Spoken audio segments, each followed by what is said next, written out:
Georges Gusdorf est né en 1912 dans une famille d'origine allemande à Codéran près de Bordeaux. Donc c'est le Bordeaux, c'est la ville de François Mauriac, mais du côté protestant. Je suis désolée de devoir dire que ce n'est pas du tout un enfant surdoué. Sa mère le trouve maladroit, il est beaucoup moins éveillé que ses sœurs, il est vrai qu'elle est un petit peu féministe, alors elle n'est peut-être pas tout à fait objective. Il fait quand même de très bonnes études au lycée Montaigne. Alors je vais citer un certain nombre de choses qu'il a racontées lui-même. Hein. J'ai vécu l'existence sans histoire du bon élève, protégé peut-être injustement contre les mésaventures scolaires par la sollicitude des maîtres envers le premier de la classe.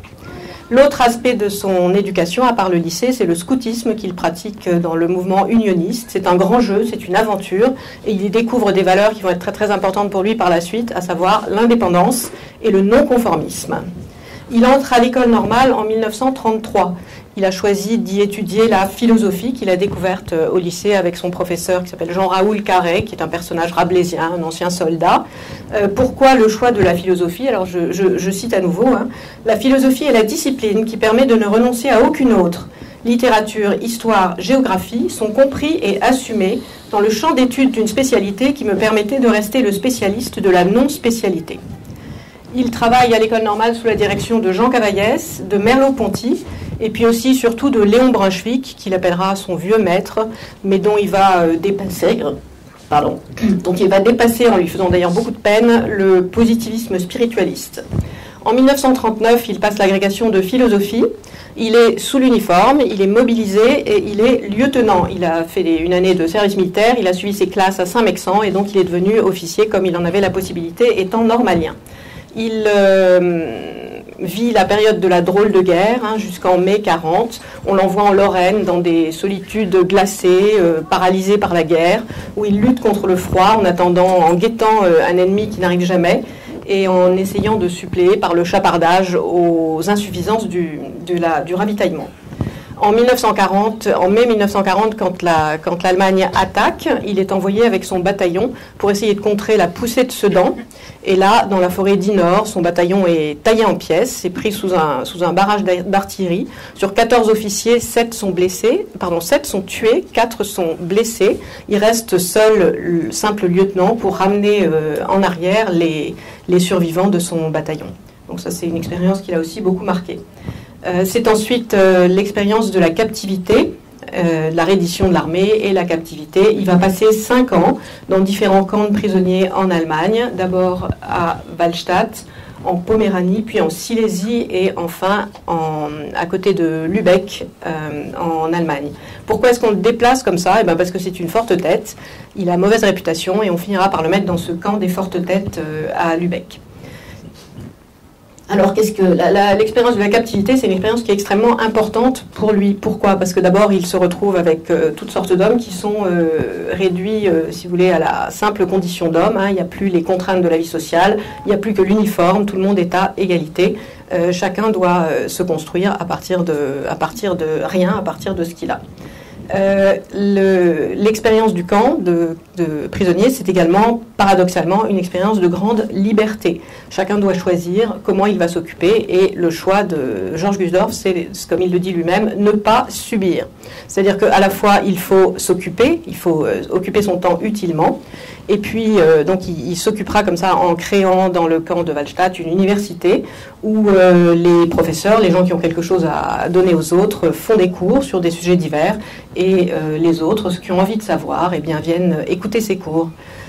L'autre aspect de cette liberté, c'est le refus de l'idéologie nationale-socialiste d'abord, et puis aussi le refus de l'idéologie pétainiste, beaucoup plus insidieuse, puisqu'elle est souvent véhiculée par les camarades, notamment les officiers de carrière.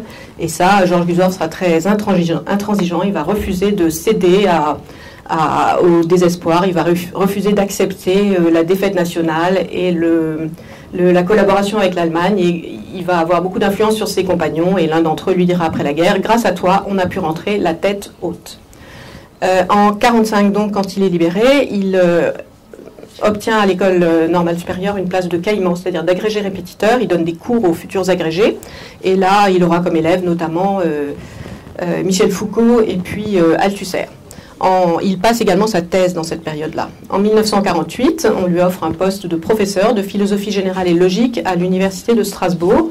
Et c'est là qu'il fera toute sa carrière, de 1948 jusqu'en 1974. Et c'est là qu'il va rédiger également toute son œuvre. C'est aussi un grand voyageur. Il va enseigner au Canada, il va enseigner aux États-Unis, il va enseigner au Brésil. Il fait de nombreuses tournées de conférences.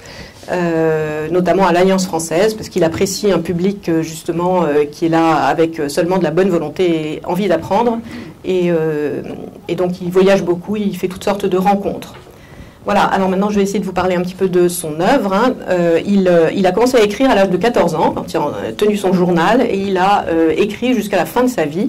Il y a des volumes entiers, des cahiers remplis de textes dont tous n'ont pas été publiés. 35 livres ont été publiés, et d'innombrables articles dont lui-même ne gardait pas la trace, donc c'est très très difficile de les retrouver tous. Je vais simplement essayer de dégager des pistes dans cette masse de livres pour vous donner quelques indications.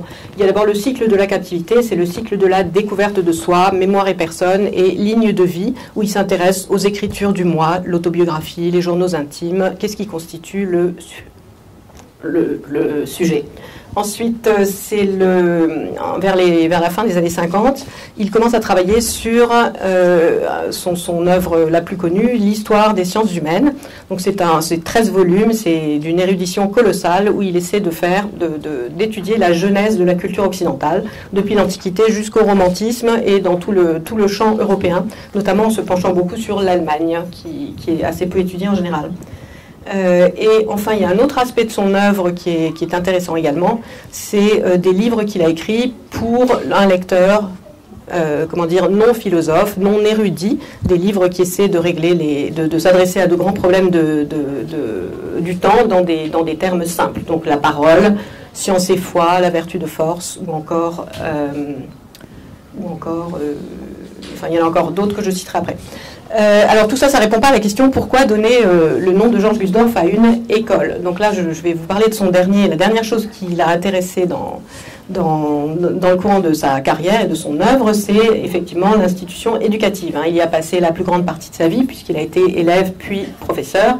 Il s'est beaucoup intéressé surtout évidemment à l'université parce qu'il en faisait partie, donc il a toujours remis en cause, il a notamment beaucoup remis en cause la massification de l'université. Il encourageait plutôt, il prônait plutôt une éducation d'excellence. Il s'est intéressé à l'école plutôt à la fin de sa vie, quand il a suivi la scolarité de ses nombreux petits-enfants.